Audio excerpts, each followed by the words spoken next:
Good afternoon, everybody. Welcome to the Nebraska Medicine Facebook page. We know things are changing rapidly as we get more information day by day on COVID-19.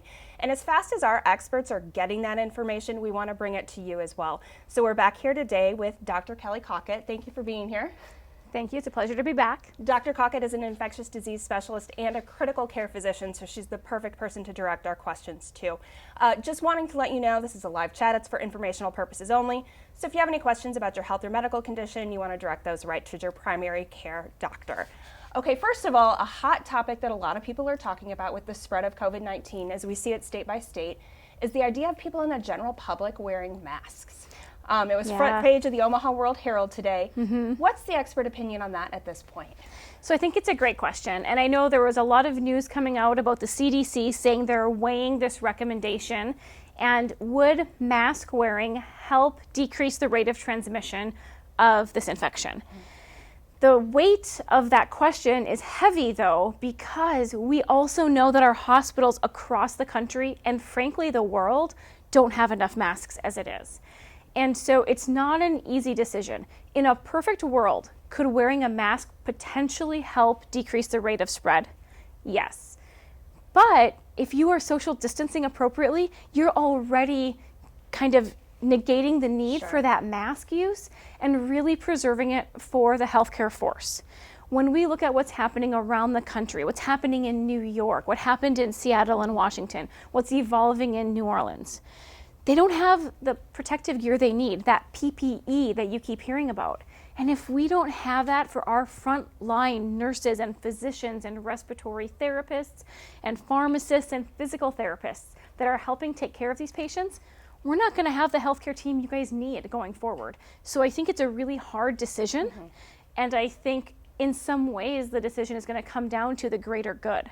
So right now, please don't buy and hoard them yet. Let's see what the decisions are that come out. And remember that your hospitals, the doctors and nurses still really need those masks. They don't have enough. And the main advice is if you don't want to get COVID-19, stay home. That's your best protection. Absolutely. I know it's hard. We know people are frustrated. It's hard for my family. My kids are at home with my husband. It's not easy to stay home. But it also is the #1 way to prevent the spread and the rapid spread of this infection. And that's still going to be true because remember, even wearing a mask, this is imperfect. You still need to have excellent hand hygiene because if you don't use that mask appropriately, or it's not on appropriately, you can still get yourself infected even if a mask is there. So there could be a false sense of security that wearing a mask means you can't get COVID infections, and that is just not true. Since the last time we sat down here, symptoms seem to be evolving as here in the U.S. we're seeing more cases. We had originally kind of the cough, the shortness of breath. Right. A few more things we're seeing now. Can you talk about what those are? Sure, absolutely. So with any infection, with any disease state, we see as more and more people develop it, there are nuances to the symptoms and the way people present. We are still seeing fever and cough and shortness of breath as those primary symptoms of concern. But there are reports of loss of taste or smell, and that's been increasing significantly around the globe, that we're seeing that as a possible presenting symptom. We still have reports of people with sore throat, some people who've had diarrhea or other stomach-related symptoms that may be symptoms of a COVID-19 infection. But those are still not as common as those respiratory symptoms like cough and shortness of breath. Testing has been a huge issue, especially here in Nebraska. It seems like things are changing, evolving, and we knew that would be the case the last time that we sat down. So what are the criteria of who gets tested now, and are there more tests available? Sure, that's a great question. So here we definitely have more tests available than we did, but that doesn't mean that we have a lot for widespread testing. We are constantly bumping up against that edge of not having enough tests. Again, still like much of the rest of the country. We are prioritizing testing our patients who are in the hospital. We still are prioritizing testing the patients who we think have high risk for this infection, particularly our immunocompromised patients. We're testing our healthcare workers to try to maintain our health workforce as much as we can. And then we've started doing some testing for those who have particular surgeries or procedures that can't be rescheduled for later, which if we can, we're scheduling those elective procedures out later. But those that have to happen in the near future that have particular caveats to the procedure that would be a potential increased risk for the healthcare team. Yeah. We are screening those patients even if they don't have symptoms, largely to make sure that we're using our PPE as best we can. So trying to find the balance between not enough tests, not enough PPE, and trying to provide the highest standard of care that we can in the safest setting that we can for as long as we can. Because emergencies are still happening. Unfortunately, at this time, we're still Absolutely. dealing with heart attacks, strokes, people who have cancer and need Right. procedures and those type of things Right. as well. So it's just important to listen to the experts on this and trust the testing guidance, because we're going to bring you that information as rapidly as we can. Now, I know a lot of people have been watching kind of the numbers about hospital beds that are available, Yeah. ICU beds that are available, and ventilators are, I think, something that people are hearing a lot about. Right. And the general person may not know who needs a ventilator and why it's such a big deal when it comes to COVID-19. Can you give us some insight there? Absolutely. So a ventilator is a life support measure. So when we think about a COVID-19 infection, we talk about this shortness of breath, right? And development of a pneumonia. When that happens, our patient's lungs are impacted by the infection, and those lungs don't work as well. In the early stages of cases, we often can use extra oxygen through those nasal prongs that we often see and many people are familiar with. If the pneumonia and the lung infection continues to worsen, there's a point at which historically we would have been able to use some other devices instead of a ventilator to support the lungs and help. Many people are familiar with CPAP machines for sleep apnea. We have different machines like that where we could put a mask on and try to provide extra pressure in through the mouth and nose to help the lungs expand and help those oxygen levels stay up. With a COVID-19 infection, we actually can't do that the same way. And that's because we know those machines actually shower some of the secretions from our mouth and our lungs. And that puts our healthcare team at substantial risk of infection. So instead, we've moved to a ventilator. So what is a ventilator what it makes a ventilator different than these machines? When we talk about a ventilator, we talk about putting a breathing tube in the mouth down into the airway, and then we use that tube and hook it to a machine. And that machine functionally can take over a lot of the support of the lungs. We can set how many times per minute someone breathes. We can set the amount of oxygen they get all the way up to 100%, which is much higher than what we can give by those nasal prongs. And then we actually can add a lot of pressure to the lungs to help open them up and use every bit of that lung that's functional that we can to keep oxygen levels up. So in that setting, a ventilator is a huge life support measure, and it's a critical time for us because we have all of these other devices we used to use that we are not using because of safety concerns. So we are using more ventilators than we would have, say, for an influenza season because of this. And the other piece that makes this a critical component for our healthcare teams is this surge of patients, right? So as large numbers of people get the infection, even if the number of patients who need a ventilator by percentage is small, right? 1% of a population maybe up to higher numbers in some areas. But when you spread that across an entire population of more than 1 million people, that's a lot of people who suddenly need a ventilator at the same time, and they may need them for a week or two to get over this infection. And that becomes a huge rate limiting step for us. When it comes to the underlying conditions, people that are most infected by this, we know the elderly, and we've heard about underlying conditions. Have we seen more about what specifically those populations are that are more affected when it comes to the underlying conditions? Sure. So I think this information is evolving. As we see more and more patients with this infection, we're getting more information on that. So this is an ever-changing area for us.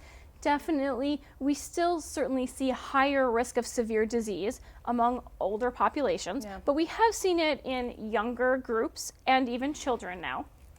We do certainly see the immunocompromised patients, those with underlying cancers or transplants or other conditions in which their immune system doesn't seem to work as well, seem to carry higher risk. And then really underlying heart and lung disease, some data on even having high blood pressure or diabetes may be enough to tip that scale. But most of those patients, again, remember, have more than one thing happening at the same time from those medical conditions, and many of those impact their heart and lung function.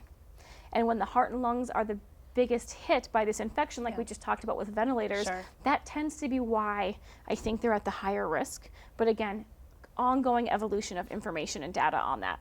I think for those of us that are sitting here in Nebraska now, we're watching the news from other parts of the country, and it's pretty grim and it's pretty horrifying right now. The scenario is really different in different parts of the country as far as number of cases, when the peak is expected. Why is that, and is it going to get that bad here? Yeah, I think that's a great question, and there's a lot of factors that go into that, right? So population density, how close do people live to each other, obviously is going to be a risk. Like even if you take the idea of the skilled nursing facilities or assisted living facilities or nursing homes where people are actually in fairly close quarters, right? Very easy scenarios for people to spread infection. So how close people live in density, how many people are in a given area, and then I think how quickly those mitigation strategies were used, right? So how quickly did we stop going out in public? How quickly did areas see social distancing effectively employed for the majority of the population? And those things are huge pieces that really impact that. Now, how bad will it get here? I think that's very hard to predict. We're hoping with all of the mitigation strategies that we have and the amount of time that's passed before we've seen a huge spike up in surge, that hopefully we'll still see that surge come, but it might be blunted compared to other areas. But if everybody stops social distancing today, the spike is going to happen, right? It's not like, oh, it's not that bad here, I'm going to go to my neighbor's house. Correct. So unfortunately, this really is a scenario where we all have to hunker down for the good of everyone in our community. And that is going to be part of what helps us predict what happens next week. Because again, we're always a week or two behind this, right? You know, the incubation period takes about 7 days. So the cases we diagnosed today, they were exposed a week ago. And so we just need to keep up with this to try to blunt the surge as much as we can and hope that we don't become one of these other communities that we've seen. There's so much misinformation out there still, unfortunately. I know a lot of people are going to the reliable sources, but people are also looking for hope when it comes to a treatment. Absolutely. So today I was seeing you're supposed to shoot iodine up your nose, and there's other kind of stories about, well, this drug works, well, this one. What is the bottom line right now when it comes to effective treatment? Right. The bottom line stays the same as it's been. We still lack studies that say particular drug combinations, iodine, any of these other things are truly effective at preventing infection or treating the infection. And so until, again, we have more data, we can't answer that. We know some of the drugs are being proven not to be effective, right? And so we're actually seeing more studies showing certain things aren't effective than unfortunately finding things that are. So our primary goal is still to stay safe, provide supportive care, and follow that guidance and that expertise on, is there something available? There's still ongoing data on and research on, can we get a vaccine? How quickly can we get it? But we're not there yet either, unfortunately. Something else that people are curious on the timeline on is, I'm going to jump back to testing, is they might have heard that there's a test out there that can get results in 5 minutes. Right. Is that something we really could see here? And is that, because the process as we're running it now is a lengthy process. Right. Our testing process is hours on in the lab to get the results. So we're still looking at frequently a 24-hour turnaround from the time we get the test to when it's run and resulted in full. There are several rapid tests that have come out. Those tests are not tests that we necessarily have here right now, and much of that is because just like every other test, the supply is very, very limited, and many of those tests, if they're becoming available, are being sent to these areas in extreme scenarios right now to try to help augment any testing they can there, such as New York, and again, New Orleans, Washington, California, where they're seeing these huge outbreaks, Detroit, which is also really falling into these grim scenarios now. So the likelihood of getting rapid testing, yes, it's coming. Yes, it's out there. No, we do not have it here in Nebraska Medicine right now for use. Some people might have noticed or seen in the news this week that we put up a surge tent outside our emergency department here. Can you speak to just the level of preparation by our staff here? Because that might look a little alarming to someone like, oh my gosh, they have a tent for people. Yeah. It's not in use yet. It may be next week, kind of to get a practice of the flow, Yeah. but they're trying to be a step ahead. Can you Yes. speak a little bit more to that? Absolutely. I really can only say how impressed I am with the leadership and the organization and the team here at Nebraska Medicine and UNMC. Everyone is looking forward. We're looking at the lessons that we've learned from having the biocontainment unit here, from prior pandemic planning that's happened here, but then also looking at the lessons we can learn from other areas around the world and within our borders that are really struggling. And what can we potentially anticipate might come, and how do we get as prepared as possible in case we do have these surge events and we need to have places to put patients. We would much rather be prepared and have a tent set up that no one ever enters than to not have it and wish we did. And so I think we are very much trying to be ahead of what may be a coming surge of patients. And we anticipate, again, some surge of patients coming in with this. And trying to plan for what could it look like? How do we be as prepared as possible? And the tent is a sign of being prepared and trying to be ahead and to keep this community as safe as we can and provide as much care as we can. It is beautiful outside today, and I think people are getting a little stir crazy inside their homes. Going outside is fine, but what do people need to know about things like maybe exercising outside and still keeping social distancing in mind if they're out with kids or anything like that? So being outside is great. You have fresh air moving around you, right? And that means that even if you were to pass someone on a walking path, a running path, that brief moment of transition is not going to be a high-risk scenario. When we talk about an exposure to someone, we're really talking about close contact within 6 feet and usually for many minutes, 15 to 30 minutes. So when you take that into consideration with working out outside, going for a bike ride, going for a walk, it is very unlikely that you're going to have a prolonged duration with someone else in that setting. So by all means, get outside, enjoy the weather, just keep that social distancing and, try to kind of keep a wider berth from people. If everybody's stopping on the same bridge to enjoy the view, maybe go a little farther away and enjoy the view that way. And I would have some caution, though, to raise just about playgrounds. So being outside with the playground is great, right? I understand that from a kid's perspective, but frankly, you have no idea who's been there. You have no idea if or when it's ever been cleaned. Yeah. And so that I do think is one of the areas of caution I would have. I mean, obviously, if you can clean your hands or have hand sanitizer with you, that's great, but you never know what kids are touching and what they're touching themselves. So that is one area that gives me a little bit of pause to say that's a great idea. But if you're outside in your own yard, trails, running, biking, I think that's fantastic. Well, and I think as moms, we might think we know what our kid's going to do, but we've probably both been in that scenario where, like, why did you just lick that? So, you know what? Even if you think that you can control your child's behavior, better safe than sorry in this scenario. Right. There's a reason we see random things that kids eat, swallow, stick in their ears or noses, and it's unpredictable. So keep that in mind. Kids are just unpredictable sometimes. I have a feeling there are a lot of questions coming in, and I wanted to stick to a list that we've had that a lot of you have sent in. So we're going to do our best after we close out this conversation to get in and type you text answers to any of the questions that we haven't addressed there. Something that's super important that I want to ask is, for the healthcare workers, the doctors, the nurses, the respiratory therapists who are on the front lines of this, how are you guys holding up, and are you having time to eat, and what do you need from the community out there to do to help you? Yeah, that's such a great question. I think our healthcare team is holding up really as well as we can. Yeah. I think we are looking out for each other. People are checking in with each other to make sure, did you get home? Did you get a break? Did you get a chance to eat? And so just some of those basic things, probably more than we've ever done before. I think it's hard. I think we all feel the weight of what we're seeing around the country. We are seeing colleagues, people that I trained with that are physicians in other states who are struggling profoundly and trying to reach out even outside of our own walls and outside of our own geographic area to support people as best we can. From a community standpoint, I can't say enough, the number one thing you can do is stay home. If you are not sick, please stay home. Help us blunt the surge. Just because we haven't seen it here yet doesn't mean it can't happen. Yeah. And if you're watching from somewhere else in the country, look at what's happening. We still need you to stay home, and we so appreciate that. That is the number one thing. Second, remember, even as some of these discussions are happening about masks and protective equipment, we don't have enough at all the hospitals around the country. Buying them, hoarding them is only hurting the community further and hurting the team trying to help everyone. So please keep that in mind. If you have someone on the front line in your neighborhood, I can't tell you how much. I've had a few thank you notes dropped off in my mailbox.